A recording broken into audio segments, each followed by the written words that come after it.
There is a kind of anxiety that doesn't scream or make a scene.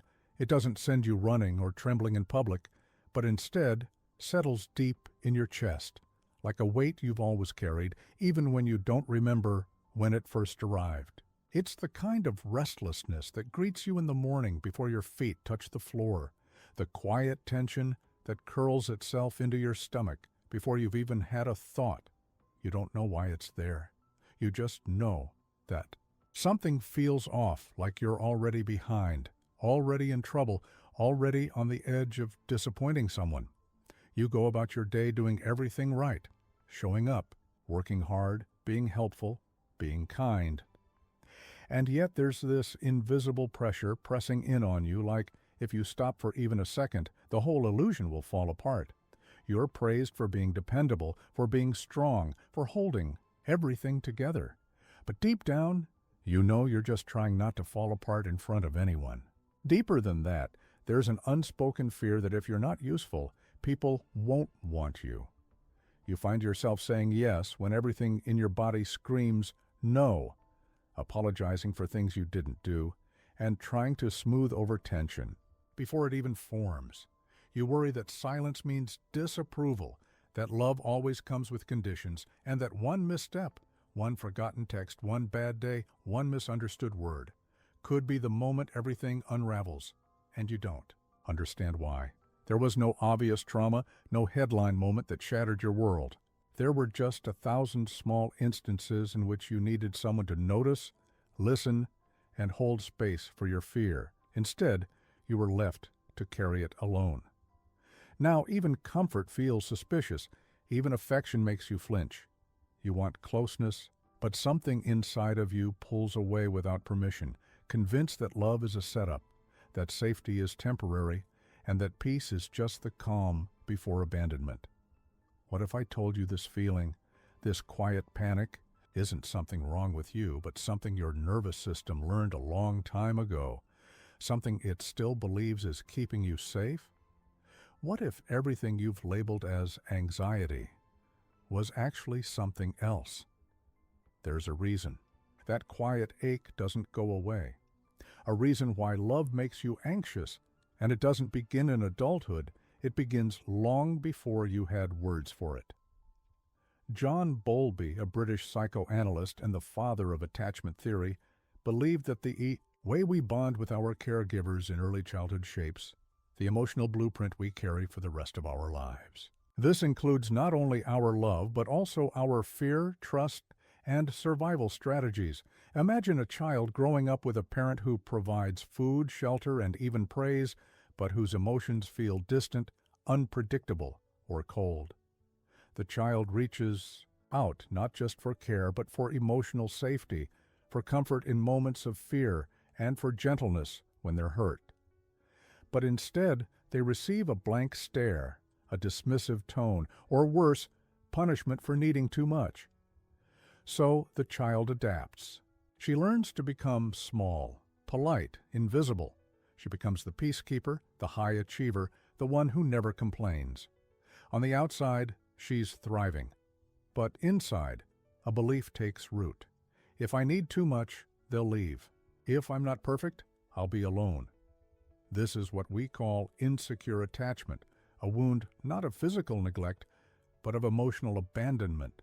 It creates an invisible echo that follows us into adulthood, whispering that love is conditional, that closeness is dangerous, and that you must constantly earn your right to belong. And that anxiety you feel now? It's the voice of your inner child still trying to get the attention, the comfort, and the protection they never fully received. Still trying to avoid rejection at all costs. Still terrified that if you relax, if you stop overthinking, overgiving, and over-apologizing, everything will collapse. The inner child is still striving to avoid rejection at any cost. You were just never made to feel enough. And the body never forgets what it learned in those first fragile years, until someone helps it feel safe enough to remember and safe enough to let go.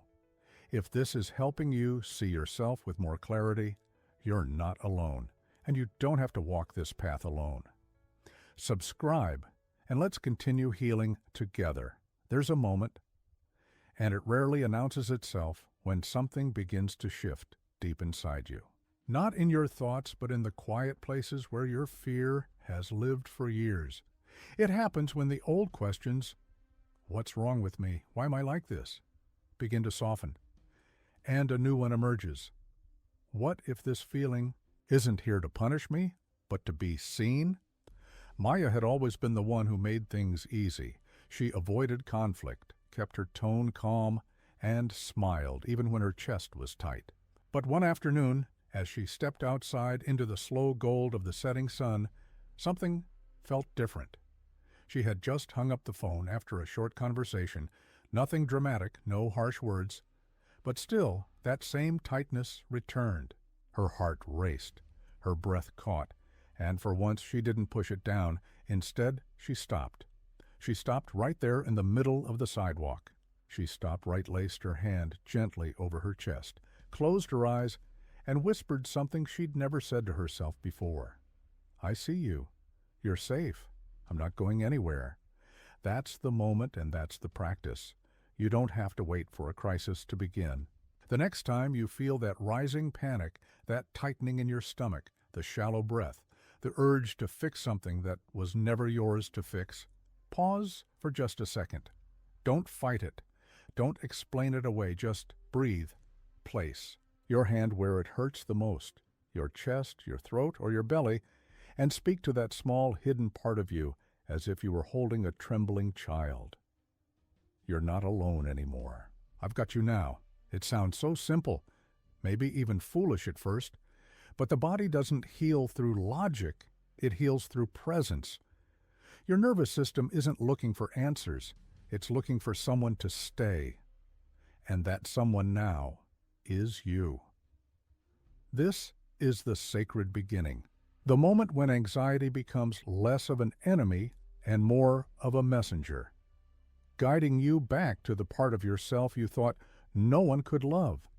This is the moment when anxiety transforms from an enemy to a messenger, guiding you back to the part of yourself you once believed no one could love. And I walk this path with you. There are burdens we begin to carry before we can even speak, emotions too big for small bodies, silences too heavy for growing hearts. And because no one showed us how to hold them, we learn to hold ourselves, in tension, in fear, in stillness that didn't feel like peace. Maybe you don't remember the exact moment it began. Maybe no one ever screamed, no door ever slammed, and no clear line was ever crossed. But something in you knew, long before your mind could name it, that love wasn't always safe and closeness didn't always last. And so you became the one who watched closely, who anticipated every change in tone, every subtle withdrawal, every shift in the air. You learned to read danger in the pauses between words. You learned to apologize for existing before anyone accused you of anything at all, and what they called anxiety was really just your heart trying to stay connected in a world that didn't always offer connection. You see, when we grow up without emotional safety, when our needs are too much, or always just a little too inconvenient, we begin to believe that we have to earn our place in someone's arms, that we must shrink, soften, adapt, and disappear just to be loved. And we carry that belief into adulthood, tucked beneath our smiles and achievements, hidden under our ability to hold everything together for everyone else. But now something in you is beginning to shift, not because someone else finally showed up, but because you did. Because you've started to listen to that part of you that's been waiting, not for advice or strategy or logic, but for presence, for the soft, steady reassurance that says you were never too much, you were just never met with enough. And no, this isn't a sudden transformation. The fear doesn't vanish. The old patterns don't dissolve overnight. But every time you choose to stay, with your breath, with your body, with your younger self, a small part of that fear begins to loosen its grip. And in that space, something holy begins to bloom. Not certainty, not control, but compassion. The kind that wraps around you without condition, without explanation, without needing you to be anything other than exactly who you are. So if this stirred something in you, if it reached into a quiet corner of your chest and touched a feeling you didn't know had words, then let this moment be a beginning. Not of fixing, but of remembering. And if this video met you somewhere private and unspoken, you can like it. If this video resonates with you in a private and unspoken way, feel free to like it. Pain in silence for far too long. Because the truth is, we, the video reach, were meant to carry this alone. All we learned was how to endure in silence. Thanks for watching. Join our community by subscribing to this channel. Until the next video.